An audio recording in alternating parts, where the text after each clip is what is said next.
बात आज की चैनल के कार्यक्रम आर पार में मैं सुरेंद्र चतुर्वेदी आपका स्वागत करता हूं। दोस्तों 400 पार और 25 में से 25 सीट्स वाला जुमला कहीं शाइनिंग इंडिया तो नहीं बनने जा रहा। अब की बार 400 पार का नारा पूरे देश में गूंज रहा है। कहां से 400 सांसद भाजपा को माला पहनकर आते नजर आ रहे हैं मोदी जी जाने, मगर सच्चाई यही है कि भाजपा अपने ही जुमले से भयंकर रूप से डरी हुई है। मेरी अपनी कोई राजनीतिक विचारधारा नहीं, इसलिए मैं किसी विचार से पूर्वाग्रह नहीं रखता। मेरे लिए भाजपा और कांग्रेस समान रूप से सम्माननीय है।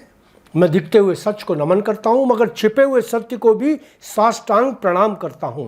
दरबारी पत्रकार नहीं, इसलिए जो मेरा विवेक कहता है लिख देता हूं। आप मुझसे सहमत ही हो ऐसी मेरी आपसे कोई प्रार्थना नहीं। शाइनिंग इंडिया का नारा देश भूला नहीं है, इसलिए 400 पार का नारा भी मुझे अतिरिक्त उत्साह में बोला जा रहा नारा लग रहा है। सिर्फ एक काव्यात्मक नारा जिसकी तुक अब की बार से 400 पार से जोड़ दी गई है। हकीकत यह है कि राज्यों से जो हवाएं चलकर पहुंच रही हैं उनका तापक्रम बता रहा है कि सरकार भले ही भाजपा की बन जाए, जोड़ तोड़ के बिना नहीं बनेगी। रही बात 400 के पार जाने वाले जुमले की, तो यह जुमला तो अब अर्थहीन होता दिख रहा है।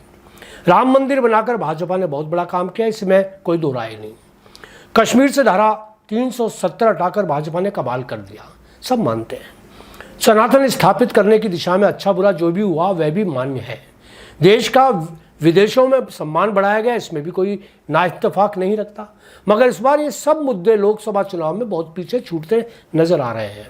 मतदाताओं की याददाश्त में मुद्दे सिर्फ यादें बनकर रह गए हैं। ये मतदाताओं को झकझोर नहीं रहे।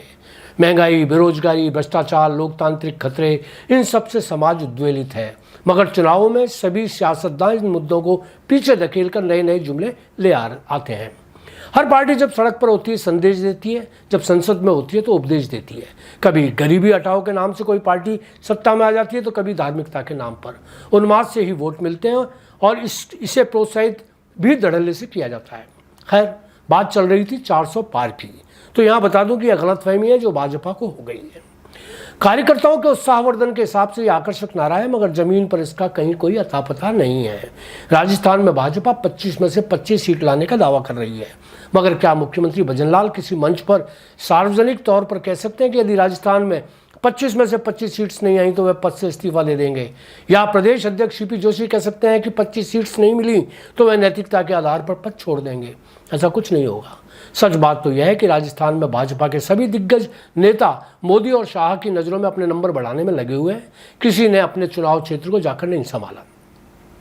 बीकानेर में अर्जुन मेघवाल हो या जोधपुर में गजेंद्र सिंह शेखावत या जैसलमेर में कैलाश चौधरी, आज जब अपने चुनाव क्षेत्र में वोट मांगने जा रहे हैं तो उनको पता चल रहा है कि जिस मोदी जी के चेहरे पर वह मौज मस्ती करते रहे, केवल वो चेहरा ही उनको वोट देने वाला नहीं है। मोदी जी की मेहनत और उनकी विराटता का लाभ उनको तभी मिल सकता था जब वे अपने चुनाव क्षेत्र का दौरा करते। दिल्ली में बैठकर मोदी जी के साथ टीवी चैनल्स पर दिखने से वोट नहीं मिलते। इस बार यह ज़मीनी हकीकत 25 सीट्स वाले दावे को सिरे से खारिज करने वाली है। मैं यह नहीं कहता कि 25 में से कितनी सीट भाजपा को मिलेंगी, मगर 5 से 10 सीट्स पर आज की तारीख में झोल पड़ता नजर आ रहा है। इसी तरह 400 पार का नारा 300 तक भी पहुंच जाए तो बड़ी बात होगी। लोग ये कह रहे हैं कि मोदी जी जैसे श्रेष्ठ नेता के होते हुए भी ये नेता लोग अगर वापस सत्ता दिलवा दें तो बड़ी बात होगी। धन्यवाद, आज इतना ही।